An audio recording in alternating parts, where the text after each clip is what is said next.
Forget what you think a conservancy looks like. No jeeps, no rangers, no ticket booths. This is Durapak, a place where conservation isn't a job, it's a way of life.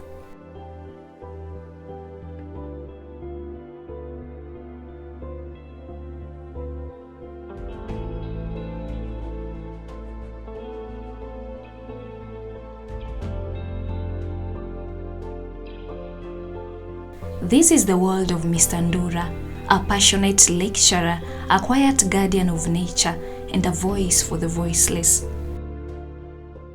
Mr. Ndura is the proprietor and the founder of Kitale Nature Conservancy, which people have called Durapak.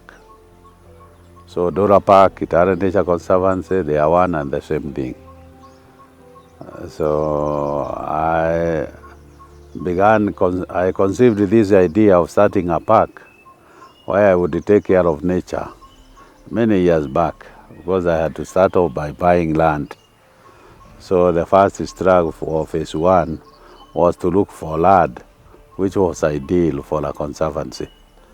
So I looked for one next to the road, next to the river, so that my conservation activities can take place nicely. And all the things that I have done here, they are nature related, because I'm a passionate lover of nature.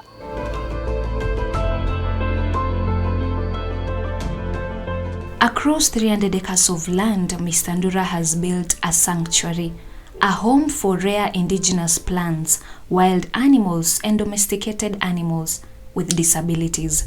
The one nature forgot, but he never did. You have walked around,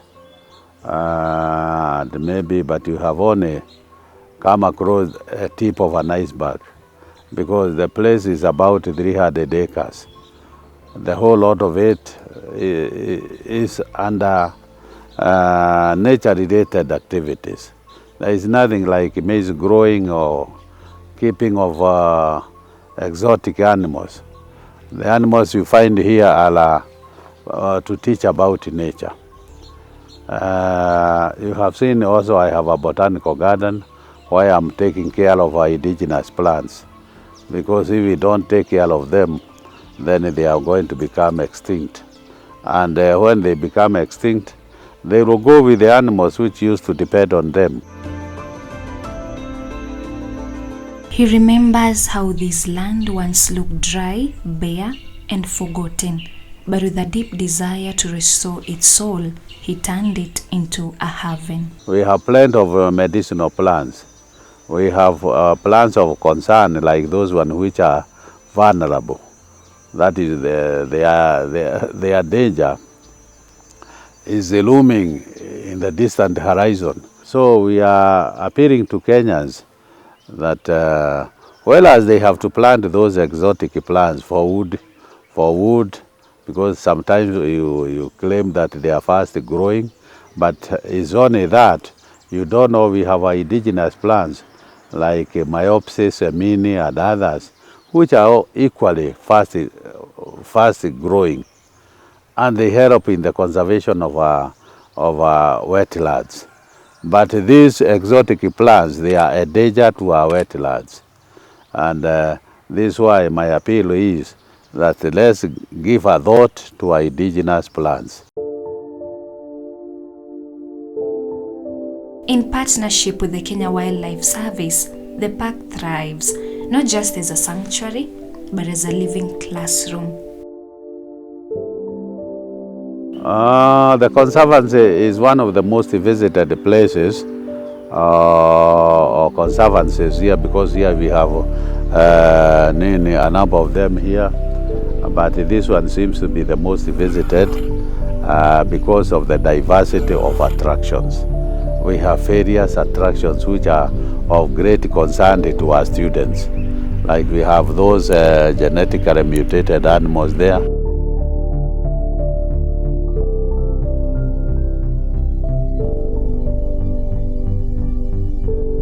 You have native animals, you have the lions, the crocodiles, the hyena, and the leopard, and others.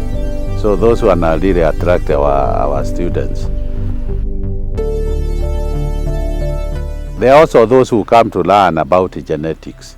Genetics is a topic which is taught in our schools, and we have people who come every year, schools which come here, and especially universities, to learn about the genetics, and they are mostly concerned with the why. There is this thing we call insertion. You find an animal which has been given more organs than others. A cow which has 5 legs, 6 legs, that kind of thing. Others suffer from what we call deletion. You find some organs are deleted. They are removed. A cow with the 3 legs, and that kind of thing. So students, especially from universities, come to learn about deletion and insertion in genetics. His vision? To teach the world that conserving nature is not just a government duty, it's everyone's responsibility. The name there at the entrance is Kitale Nature Conservancy. We conserve nature in its entirety. A topic we are taking very seriously is environmental conservation. You have seen models there of global warming, climate change. Because the climate and what is happening to our environment in terms of climate and this global warming kind of thing is going to affect all our activities here. It will impact on the farms, on our farming activities negatively, and this is why we are very keen to teach our children everything about global warming, climate change, and ozone layer depletion. Because those animals you see there, they are as a result of genetic mutation. And some of the things which are making genes to mutate are changes in our environment. Like when we deplete the ozone layer, then it means that the ultraviolet rays will hit organisms down here directly. I'm a partner of the Kenya Wildlife Service, and I have helped them in partnership with them. We brought the lions, the leopards, and all that. So I'm a great partner of the Kenya Wildlife Service. At the heart of the farm lies the animal orphanage, home to animals with disabilities. Some people may question why he keeps them. Some may even criticize. But for Mr. Ndura, it's simple. Every life matters. The animal orphanage is there. I created ideal places for animals to be introduced here, so that children from this region can also benefit by visiting them. There are quite a number of them who come here and report that they have seen the lion for the first time. So these conservancies, you do realize that we don't have many of them in Western Kenya. So this is why I rose to the occasion, and I decided to come up with an animal orphanage here. Our children don't need to go to Kisumu from Western Kenya or Nairobi. The animals are a heritage for this nation. So our children should be introduced to these animals as early as possible. Scattered across the land are sculptures, biblical scenes carved into stone. Why? Those things that you saw, we call them the biblical mountains. We have captured the events which took place in the Bible on mountain places, because we are demonstrating there that our God loved the mountains, and Jesus also loved them. Because if you remove the events which took place on mountains from the Bible, you'll have no Bible at all. Because Jesus came and died on a mountain. He resurrected on a mountain. So if you remove those two incidents of Jesus of the mountain and his resurrection and all that, the commandments which guide you spiritually, they were handed to Moses on a mountain. So you can see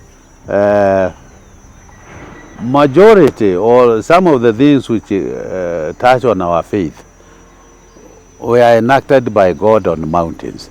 And this is why I tell people there seems to be some element of godliness on the mountains. God loved them. Jesus loved them. Let us therefore conserve them.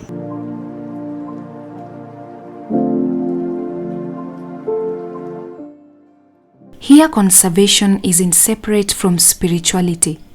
It's part of it. Let every Christian feel the need to engage in conservation of our water towers, because incidentally God put water on the mountain.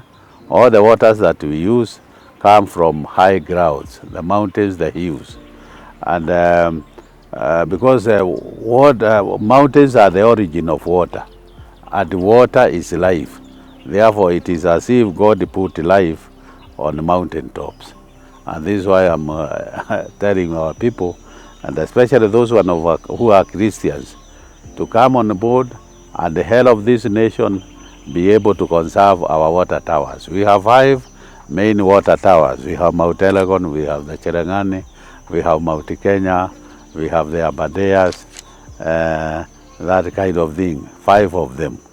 And they are undergoing a very big danger, a very big challenge. They are losing their forest cover. And this is why I'm calling our Christians, because they constitute about 85% of the population of Kenya. Let them feel that the God of Israel and Jesus loved the mountains.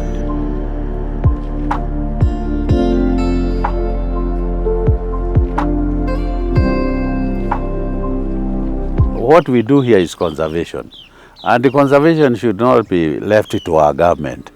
We should, as responsible citizens, patriotic citizens, help our government to do what? To conserve our the nature which was handed to our forefathers. We shall take it as a patriotic duty, each one of us. If it were possible for most of us to start the conservancies, so much the better.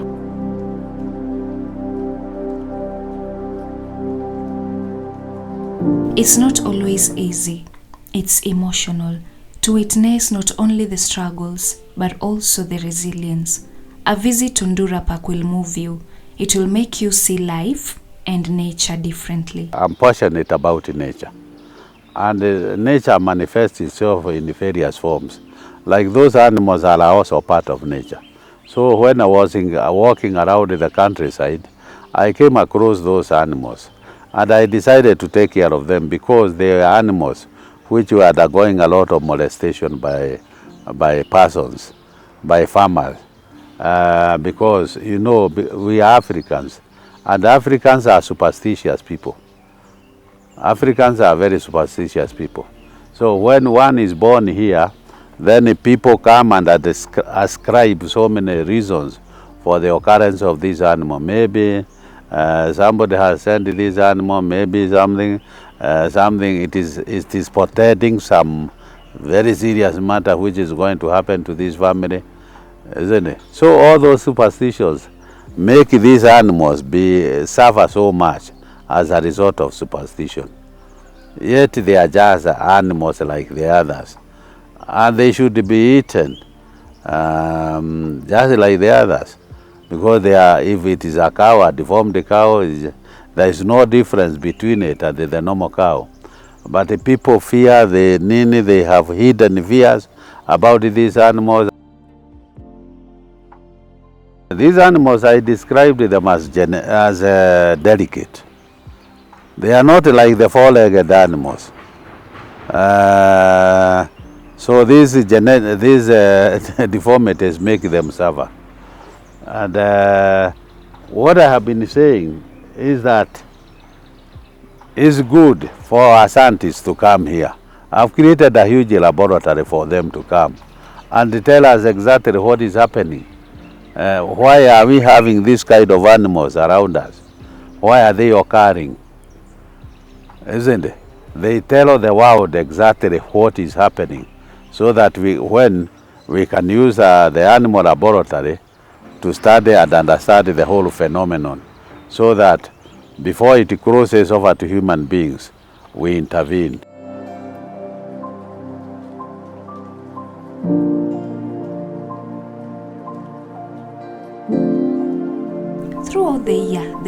draws in visitors, especially during eco tours, school holidays, and community events. Each visit is a seed planted in minds, in hearts. Visitors and tourists, they go to places to see something they have never seen. So when they come here, they are used to seeing cows with the 4 legs.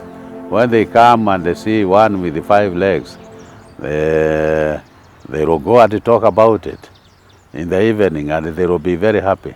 They have seen something they have never seen in their lifetime. Beyond being a conservationist, Mr. Ndura is an author. These polygamists will also go to heaven. And then there is another one which has come out of the kitchen, another book which is saying that Jesus Christ was not opposed to polygamy. In his book, Polygamists Will Also Go to Heaven, he explores faith, humanity, and perspective. And don't forget that I'm in court, in Kitale High Court, trying to change our laws so that men can be allowed to marry the number of wives they can support. That will widen the chances of our women getting married. It will also reduce the number of fatherless children we have across the country. So what does Mr. Ndura ask from us? I do hope I have introduced these animals to the world. They will be part and parcel of this conservancy, even past my life on this planet.